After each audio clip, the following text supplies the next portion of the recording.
Right, so the next objection we have here, folks, is, well, how do I know that this company will last, will be here for a long time? So, folks, Lior, how would you handle that objection? Well, I love this objection because, one of the first questions I ask is, well, how do you know that the company will not last? Do you have any evidence? Do you have any proof that has any basis for your question? A lot of times people ask this question just out of fear, because maybe they've seen other companies that have started and, they're not around for a long time, and, they wonder if this company will be the same thing. Well, why those companies were not around? We know that they were not around because of the problems in their business model, too much competition, wants versus need, and a lot of the other things that we talked about in previous webinars of this series. So, whenever somebody says, how do you know this company will last and be here for a long time? Well, ask them to give you evidence that it won't. And usually, when I say, well, how do you know that it won't? They stare at me and they say, well, I don't know. so there's no reason for them even asking you that question. And, again, a lot of times it's just fear. So peel back the layer of the onion and, try and figure out exactly what's behind that question and, let them know that, listen, this company's already been around for 10 years. So the fact that it's been around for 10 years, you don't have to worry that the company's going anywhere, because if it's already been around for 10 years, in this industry, being around for 10 years, you're probably set to be around for 100 years, all right?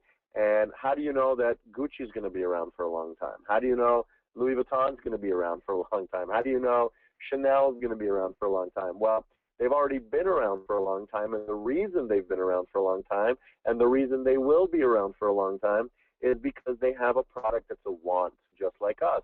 When you have a want, when people want your product, they will continue to keep wanting to buy the product. So all of the companies in the world that have products that are wants, they've been around for 100 years and they're not going anywhere. So that's not something that you need to even worry about in this company.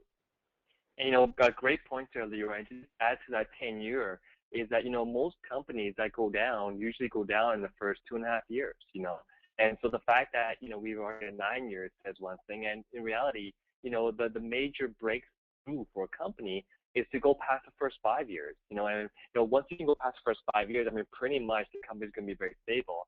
And the fact that we're now here at 9 years and we have so much media accolades, if it's been for 9 years, it's not going to go anywhere, as you just mentioned. And so, what's really amazing about this company compared to other companies is that, every other company usually has this sort of one main flagship product, the one main thing they're trying to sell. They might have a suite of products, but usually, there's a one main seller. And so in our company, it's a lot different because, you're not trying to sell one item for the next 20, 30, 40, 50 years. And if that was the case, you already know that there will be a lot more other companies coming out with the next best juice, next best vitamin, next best shampoo, next best, toothpaste, whatever it might be. In our company, we have over 1,400 flagship products. And on top of that, our products are constantly evolving, every single month. So we constantly have new products. People constantly want a product. And so we don't have the same challenges that other companies have. And so, anything else you want to add to that, Anne-Marie?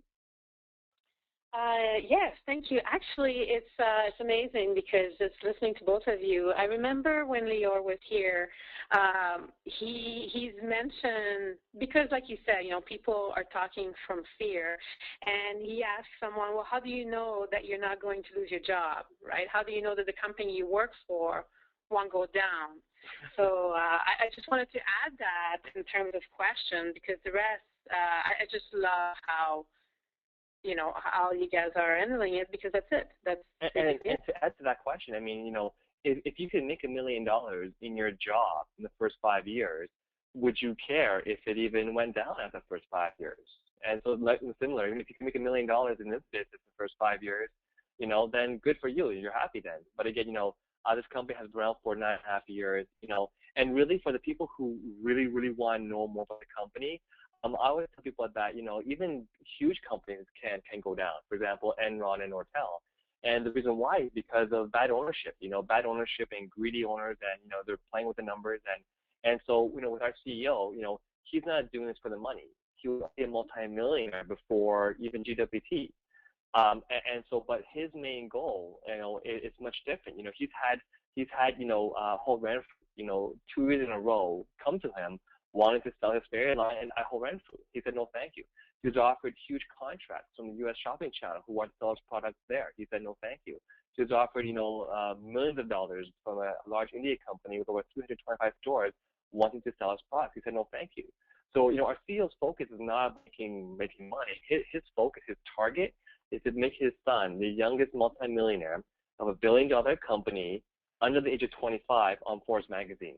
And that's one of his big targets. His other target is to change the face of direct sales. It's a red ocean, it's a battered industry. His goal is to change the face of direct sales. And so that's his target. So I think we've really pretty much challenged projection over here. On to the next one, which is, why did it grow so slowly? Lior, take it away, buddy. Well, why is that even important for a company to grow quickly? Because we've seen in many situations, we've seen companies get, 10, 20, 50,000 people, 100,000 people in the first couple of years, and then you don't hear about the company anymore. So, I mean, if that was a good thing, then all of a sudden, all of these companies will still be around. So, it's our job to educate people and to let them know the best thing to do is to grow with a strong foundation to make sure that the company lasts for a long time. Not, what's important is not, how many people does the company have right now, but how many it's going to have in the future who are well educated, who have learned the skills. How many companies we hear about where all they care about is that people join and then they forget about the people and nobody makes money and then people leave. Well, that's not what this company is about. This company is about teaching people to become entrepreneurs, teaching them how to be self-employed, teaching them how to have a business. And so we provide people with those skills and trainings to make sure that they have a strong foundation to build a business for many, many years. I could very easily tell people, take the diamond package and in 30 days you'll make $1 million, and I would have tens of thousands of people in my team already. But obviously that would not be the truth. And that's what a lot of other companies do, is they, aren't truthful with people just to get people in, and they get all these people in and they leave a lot of casualties. So we don't do that here in GWT. We do it properly to make sure that when you start your business survives for many, many years. That's what it's all about. And so, again, when your prospect is talking to you about, well, why is it growing so slowly? Again, you want to share with them about Apple. Apple, sometime around the 70s and 80s, they were, ready to go bankrupt, ready to go out of business. Steve Jobs left the company, eventually came back. But imagine all the people who, when the company wasn't doing well, they said, oh, well, Apple's going down. Apple's not a good company. Well, right now, Apple's one of the biggest companies in the world, even bigger than ExxonMobil gas company. So imagine if you had invested in Apple back when it wasn't growing so quickly, and you held on to that stock and you didn't sell it, you would be a multi-millionaire today, as opposed to all of those people who thought that it was not a good thing that the company was growing slowly. And, your amazing points, so just to add a few ones here, is that, again, I mentioned in the previous objection, which is that, we don't have just one flagship product that we have to go and sell, because we know that won't last for a long time. The company, when I got started in 2007, only had just, jewelry. Even the brand Fairy wasn't out by then. And so, for our CEO, Mr. Rene, his focus has always been, do it slow and steady, but make it strong. And so, that's why it took, 7 years to build these huge 1,400 plus flagship products we have today. He wanted to make sure that he does it proper with our amazing, a silver line, our amazing quality on the study that we have right now that I just laid him. He wants to make sure we have plank things. We want to make sure we have, it takes time to make these kind of amazing products like 19 karat gold and 21 karat gold that have the quality that we have. So, if most people had the vision that some people might have had back in 2007, imagine where it would be today. So imagine, 6 years from now, where this company will be again in the next 6 years. And so, And just more information for you guys, the company has about 25,000 LLCs and VIP clients, and more than half of that came alone from just last year to this year because, as of last year, we had amazing shipping solutions. We had a huge launch of a vast range of products, including Posh. And so, for most of my people who hear the story, they get even more excited to know that they're really one of the first few ones to be able to take this into their countries and own it as a whole entire market. So, it's really a good thing that people, when they ask this question, because when they ask the question, they hear the answer, they get even more excited about the opportunity. So, Anne-Marie, anything that you want to add to that really quickly here? Yeah, thanks, Rene. Well, actually, I always bring back the peel the onion, right? So what do you mean by this is growing so slowly? Like, what would be better, that you're the first one to hear about it and share it to your friends, to your community, or do you want all your friends to bring it to you, right? It's too late. So obviously you want to be the first one, so it's always good, just like you said, it's the right, perfect timing to get started now versus waiting that everybody else come to you when it's too late, right? Wonderful. All right. So on to the next, we have a whole bunch of options for today. So the next one we have is going to be, well, why do you think we have no competitors? And so really, folks, if you think about it, there's so many things here that make GWP so special. But let's let Lior Skaler take away first. Well, it's very clear to me why the company has no competitors, because because people don't have access to what we have access to. The owner and CEO of our company, Rene Garlu, his family has been manufacturing designer jewelry for over 120 years. I mean, how many people can say that they have access to a family that's been manufacturing for that many years? Not everybody. So, people would love to be able to create 19-karat gold and 21-karat gold. I mean, Gucci would love to be able to have products that we have. Chanel would love to be able to do that. Louis Vuitton, all of the other large designer brands look at what Ferry has and they say, my God, if we only had the experience in manufacturing that they do, because those brands are not manufacturers, they're marketing companies. They don't understand how to do what we know how to do because we are the manufacturer. So they are looking at all of the stuff that Ferry's creating, wondering, how can they possibly do such a thing, but they can't because they don't have that kind of knowledge and experience. And I mean, Ramin's family, they manufacture for some of the largest designer brands in the world. They don't need to take on any new clients. So you can't just go to Ramin's family and say, make this stuff for me. They don't need any more business. They already make a lot of money. So why did they decide to do that with us? Well, because of the relationship that Ramin has with his family. So we should be very grateful that we even have this opportunity, and you really need to have your prospects understand that, they are very privileged that you are even sharing this with them, because you could choose not to share this with them and share it with somebody else, and that person will benefit from everything that the company is doing, because of what we have here. So, there's many differences between, many differences and many reasons why we have no competitors. One of them is that it's very expensive to do what we do, to have the facilities, to have the research and development, to be able to spend millions of dollars on experimenting with gold and diamonds. That, to build the facilities, that'll take like $500 million, even more. How many people are willing to take that risk? Well, again, our CEO and founder, Rene Garlu, is a competitor. He was a wrestler, world champion, won 130 medals in wrestling.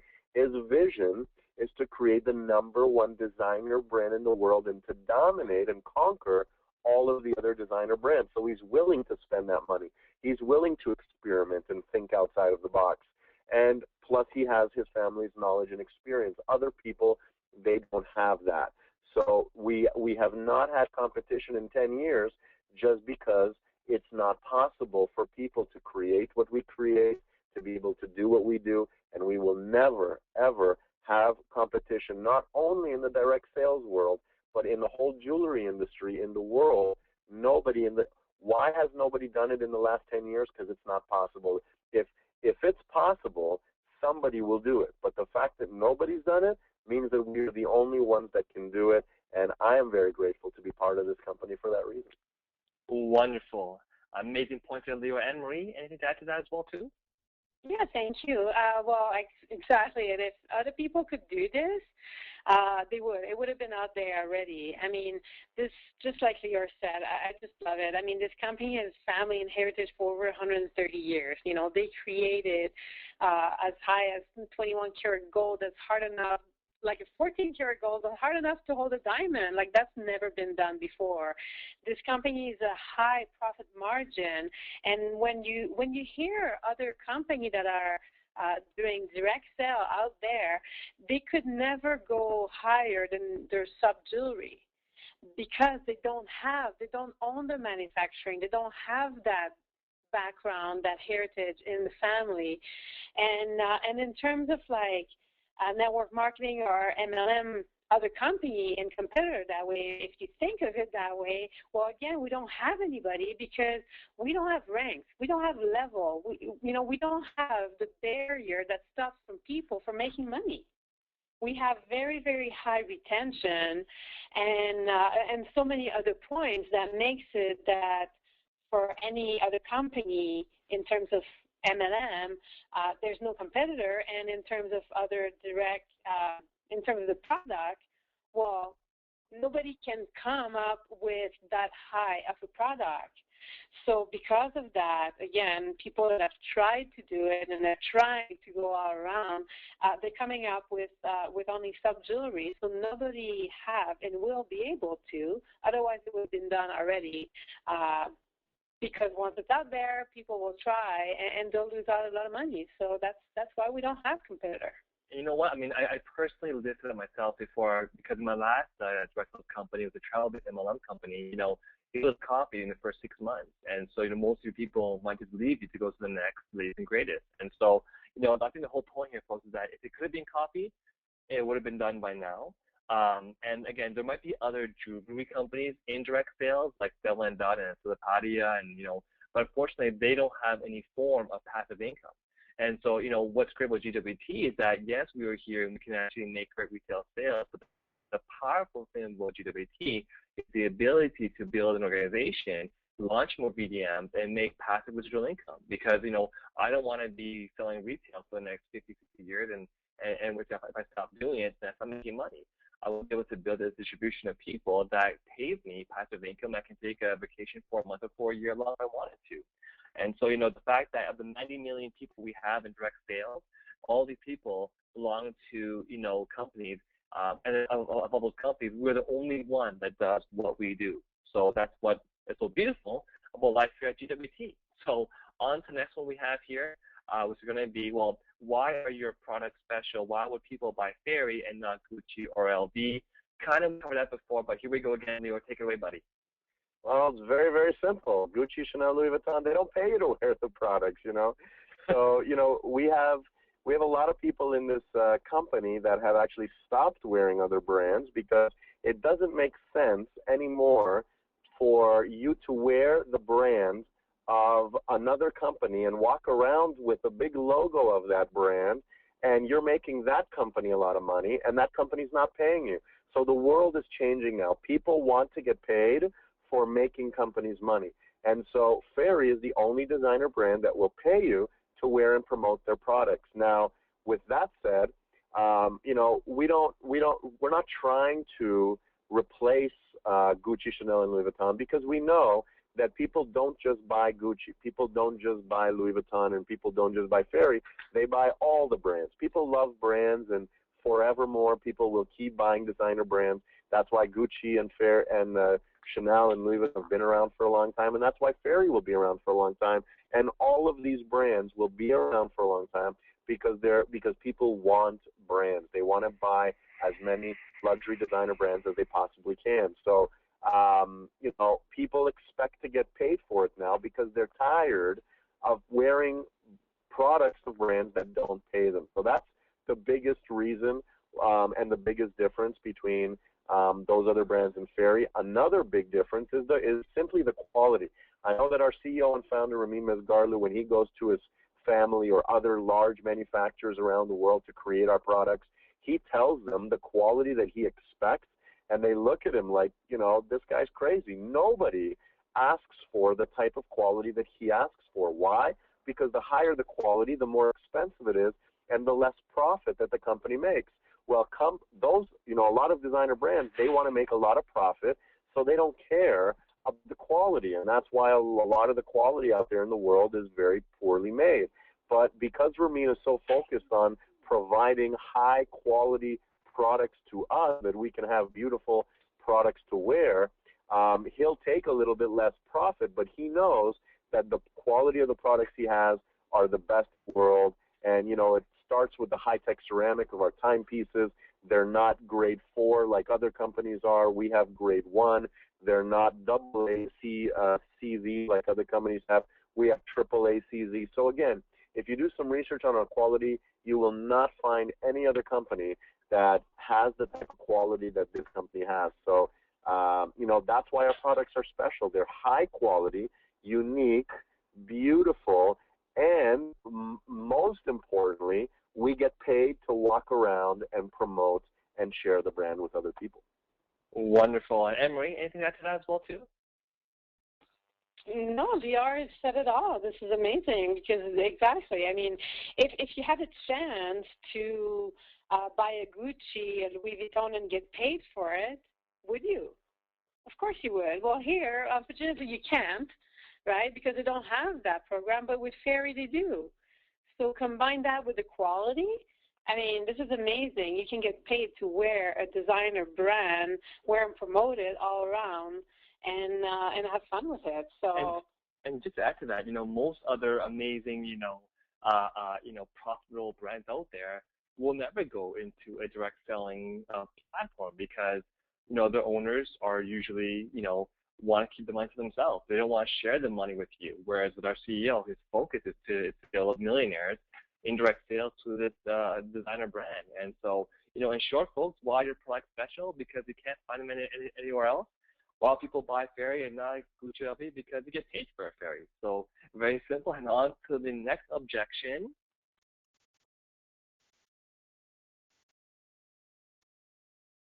Brands are, there will always be people who have not heard of the brand because there's 7 billion people in the world, and it's impossible for everybody to know about everything. Wow. Okay, Anne-Marie, anything else to add to that as well?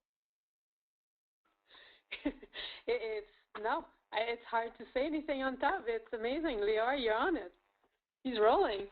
All righty, well. Give me the next one. No one has heard of Fairy. Well, lucky for you because it's your chance to make a lot of money in that case. So, all right, on to the next one. Here we go, which is what makes GWT different than other companies? Again, I think we've already killed this one out of the park before. Right, guys? We covered this. I agree. Let's move on to the next one. Yeah, that one we covered in all of our previous conversations here. The next one, which is, but your products are expensive. My country is special. Can't afford your products. Okay, here we go again. Lior, take it away. Well, this is a really funny one because we have products that start at $18. So I don't know any country that can't afford that. So, a lot of people say that for a few different reasons. Probably the main reason that I hear your products are expensive is because, first of all, we're a luxury designer brand. So people think that if you're a luxury designer brand, your products must have luxury prices, right? Well, a luxury designer brand doesn't always have to have luxury prices. Luxury just means that you have high quality, beautiful products that everybody wants. That's what luxury means. But a lot of time people relate luxury to price. And so it doesn't have to be that way, especially in our case, because our $18, $20, $50 items are luxury. They're beautiful, they're high quality, but they're not very expensive, all right? So luxury doesn't have to be expensive in our case. So that's the first thing. The second reason that I hear people say that our products are expensive is because they go to our website, they click on Fairy Mosh, they see our top-of-the-line highest-end items starting at $3,000 and $150,000, and they're like, well, who's going to buy this stuff? Well, yeah, obviously those are not products for the average person, but what they completely miss is the Fairy and the Posh lines. And the Fairy and the Posh lines, those are the $50 items, the $100 items, the stuff that people can afford, but they don't see that part of the website, so they just assume that GWT only has, $5,000, $10,000, $50,000 items. Again, it's our job to question people and to educate them. So the first question I ask is, well, why would you say that our products are expensive? Because first of all, our products start at $18. Were you aware that we have products that start at $18? And the answer I get most of the time is, I had no idea. Okay, so again, they just didn't see those products on the website. So again, with regards to this, it's just educating people on what we have, because usually it's just an error in judgment. Absolutely. Anne-Marie, anything you want to add to that as well too? Yeah, actually, this is an objection that I've run into a couple of times now, and not this directly about the products, but more about the package, because people in another country will say, well, I cannot afford any of these packages because of the conversion or things like that. But then what I bring up is like, well, first of all, if you cannot afford this, then you need it, right? But I will always bring it back to, and that's again in terms of package and getting started, to, well, if you can make $500, now look at that as a conversion, like $500 Canadian, how much would that be in your money income, your conversion, right? So, usually that really make them realize that the investment is a lot cheaper because they can make a lot more. And in terms of the product, just like Lior said, like make sure that your people know that they can buy as low as $18. Even the fairy, like I had a set of earrings that people thought they were like $300. And I always now bring it up, like people think because it's a designer fashion house and in luxury, yeah, it's higher, and it is higher end. It doesn't mean that we're going to have to spend the big money.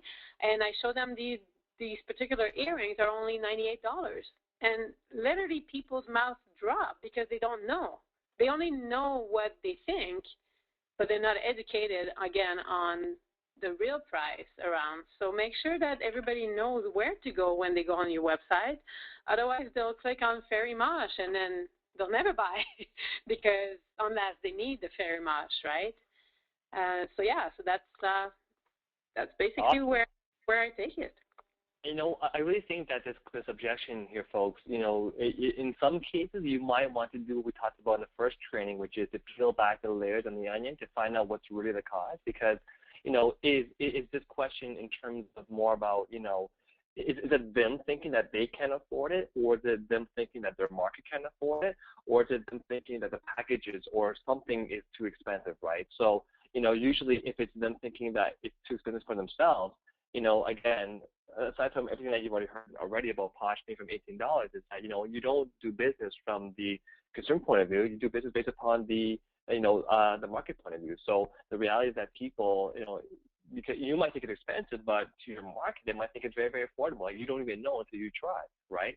And so, and again, because we do have the ability to give discounts, whatever it is, but the main thing is that people actually want our product. You're not selling an item that you're trying to force someone to believe that it can help them grow their hair or help them lose weight or help them cure cancer, right? It's something that they just look at and they'll want it. So how do you know until you try? And of course, the reality is that it doesn't matter what type of friends you have, rich, middle class, low class.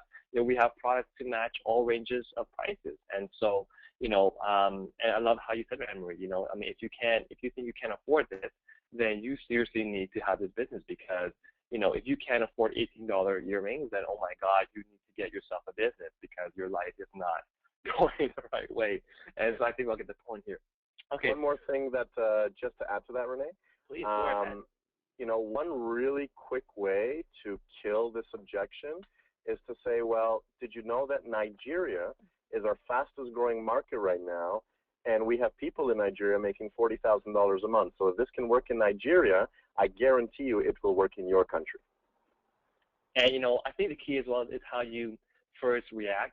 Someone said to the I would say, are you crazy? We have some $18. And instantly they're like, oh, I didn't know that, right? So, but wonderful, wonderful. Again, thank you so much, guys, for adding your thoughts here. And on to the next one, which is going to be I make a lot of money. I don't need this. Wow. Okay. So I mean, I don't know how often you actually meet someone who would say this, but for me, because I understand what it's like to make a decent amount of money, which is as a late Jim Rohn once said, if you can and you have the ability to, then if not for yourself, do it for others. If you have the opportunity to do things that can help others in this world, then go and do it.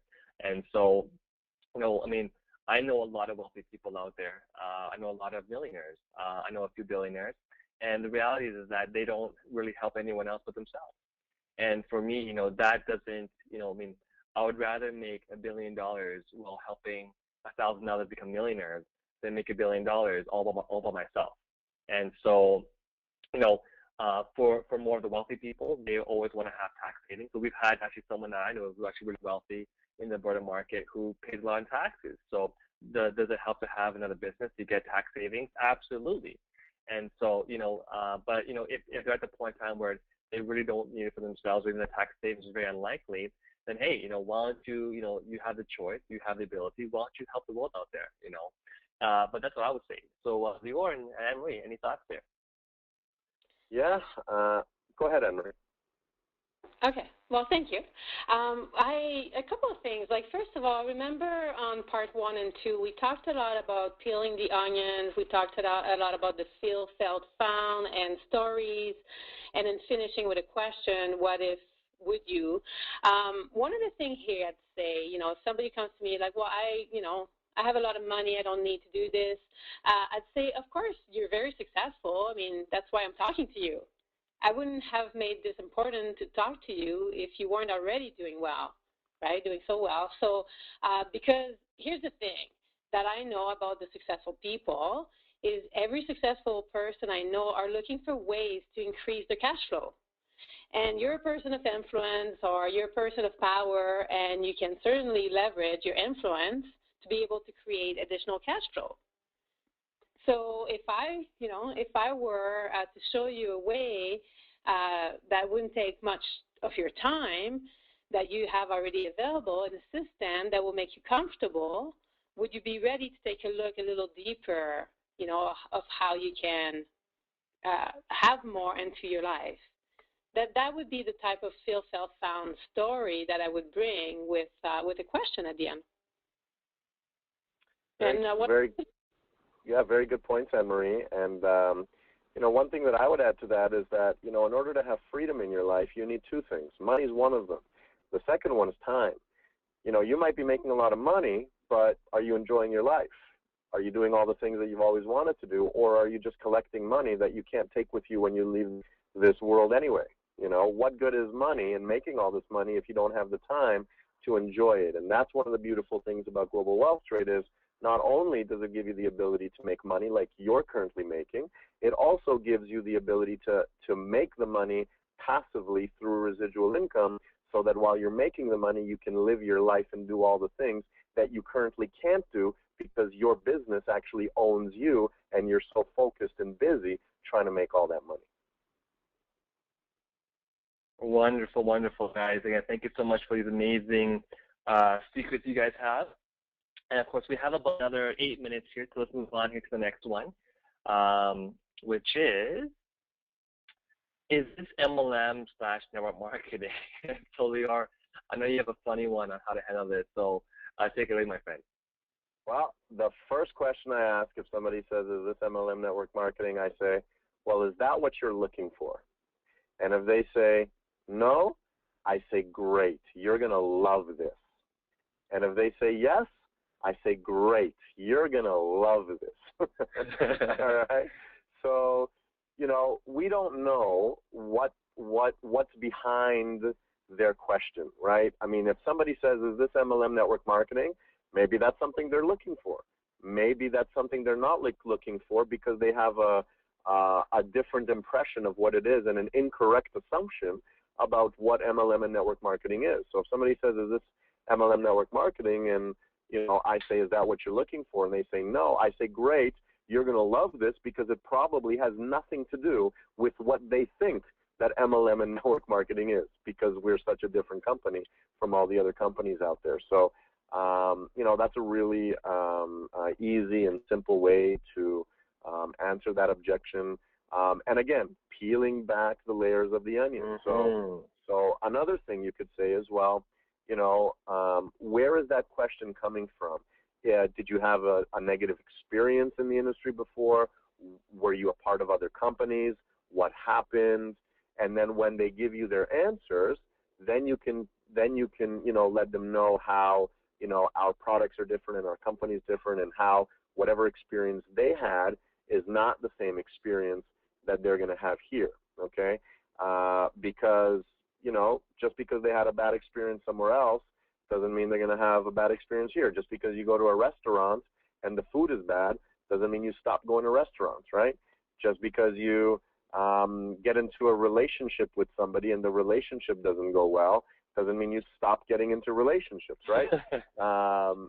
So again, it's just having people understand that, it's okay to have bad experiences. It's okay to make mistakes, because from those mistakes you've learned something, and now you can use what you've learned to take you into the next opportunity, and hopefully the next opportunity is a great opportunity which will actually allow you to use the skills that you've learned in other companies and opportunities, so that you can finally be successful. And so, a lot of times if people have had bad experiences, they can use those skills that they've learned from those bad experiences to be successful in GWT, because we don't have the problems and the issues and, the barriers to making money that other companies have. Fantastic. Anne-Marie, anything else you want to add to that? I say exactly the same question, so it's exactly the same thing. Right, and really this question here is more, again, it's very high level. It's not the direct objection. So your job is to peel the layers of the onion and find out the core reasons, and of course, and find out what's really on their mind. So, and of course, we've handled anything that could possibly come up from this question. We've pretty much already handled in the first two webinars, or the beginning of this one over here as well too. So, okay, move on to the next one here, which is going to be MLM doesn't work. Tried MLM and it didn't work for me. So again, very similar again here.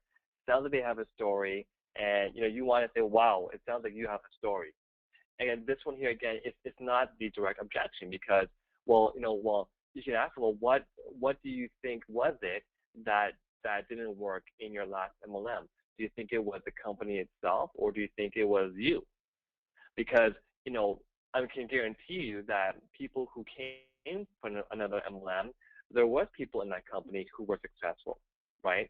I'm not saying that it's not the company's fault, because we already know from the training that the company's product and the comp plan has a big impact. But but I want the person to think about, well, what didn't work? Was it me, or was it the company?